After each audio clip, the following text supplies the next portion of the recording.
Every time I've visited Alton Towers, I've managed to consistently avoid long queues by simply planning ahead of my visit. In today's video, I'm going to be sharing my top tips and hacks on how to beat the queues at Alton Towers. If you're new here, welcome to the channel. My name is Luke and I create theme park videos here on YouTube. If you do enjoy this video and you'd like to support the channel, it'd be greatly appreciated if you could check out my new merchandise. These designs feature playful illustrations of what theme park ducks get up to once everyone has left. I've actually got my favourite mug on my desk at the moment, and it's basically a bunch of ducks trying to reach the height requirement for a theme park ride. You can view all the designs by clicking the top right hand corner of your screen, or you can go down below in the description to get the link. Let's start today's video with the most important tip, which is to avoid public holidays. The end of August is usually the busiest time of year to visit Alton Towers, with most families wanting to enjoy the nice weather before they take their kids back to school. A great alternative instead of visiting in August is to go in September. As soon as the summer bank holiday ends, crowds drastically drop, with most of the rides having little to no queue. If you're planning to visit outside of public holidays, I'd highly recommend visiting on a weekday due to the fact that most people are either still working or they're still in education. The only time I wouldn't suggest visiting during a weekday is in late June to early July, just because of school trips. My next tip is to arrive early, especially if it's your first time visiting Alton Towers. When it comes to deciding what time you should arrive at the theme park, you want to make sure you have enough time to either walk to the main entrance or to take the monorail.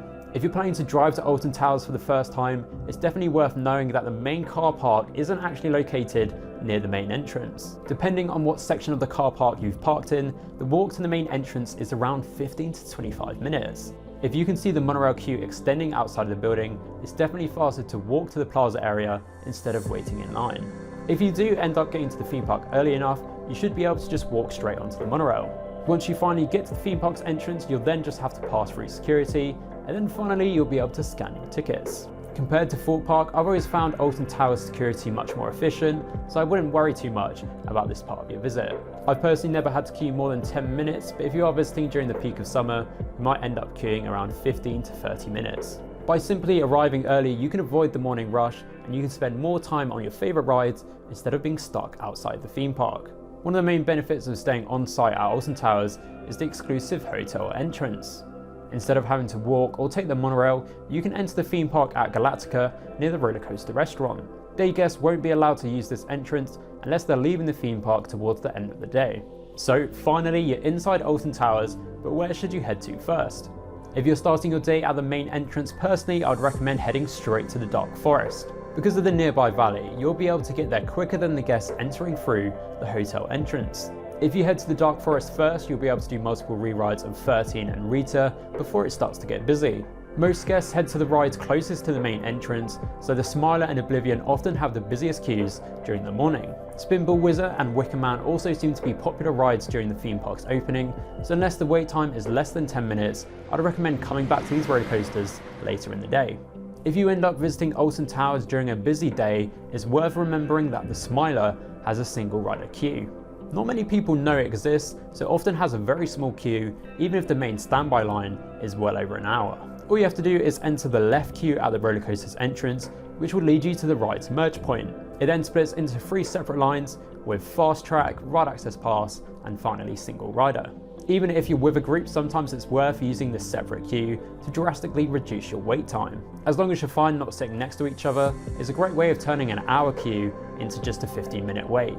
Alton Towers did used to have more single rider queues, but they've been slowly disappearing over the last decade. Hopefully in the near future, the theme park will look at reintroducing these on their most popular attractions. My next tip is to download the official app. For those of you who don't know, Alton Towers is the UK's largest theme park, which means a lot of its rides are very spread out. Because of this, sometimes people walk 15-20 minutes to a certain attraction just to find out it has a 2-hour queue. Checking the app before you walk to a certain area can help give you a rough indication of the ride's wait time, so you can better decide if it's worth heading to a different area. Hopefully by watching this video, you'll be able to avoid this common mistake, which so many people make during their visit. Another great way to avoid queues at Alton Towers is to have an early lunch. Because most people eat around the same time of day, it often means queues dip around midday. By eating early, you'll be able to experience some of your favourite attractions with shorter queues, whilst also avoiding those long waits at the restaurants. My final tip for today's video is to shop early if you're planning to buy some merchandise. The last hour before the theme park closes is always the busiest time to go shopping, so I'd highly recommend checking out the Towers Trading Company in the early afternoon or even the morning. If you didn't manage to visit the main gift shop whilst you were inside the theme park, you can always check out the smaller stores located in the hotels near the main car park. Thank you for watching this video to the very end. Hopefully you'll be able to use some of these hacks during your next visit to Alton Towers. My name is Luke from Coast Connection, and I'll see you in my next video.